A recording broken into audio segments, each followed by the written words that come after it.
įsivaizduokit, užlipau ant grėblio, ant kurio mokinu jūs neužlipti.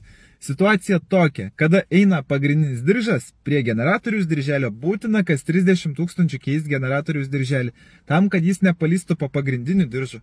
Ir vat būtent man taip ir nutiko.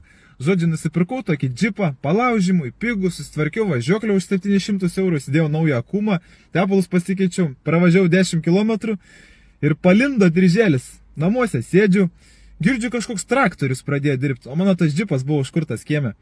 Blemba galvoju, kad tik ne džipas būtų sugėdęs, atidarau langą, žiūriu, visas purtosi kažkaip, išeinu pasižiūrėti, belė kaip variklis dirba, prašoko diržas, degimas prašoko ir jis toliau dirba, užgesinau ir nebeužkūriu. Tai faktas, daug šansų, kad reikės tvarkyti galvą. Kaip ten bus, matysim.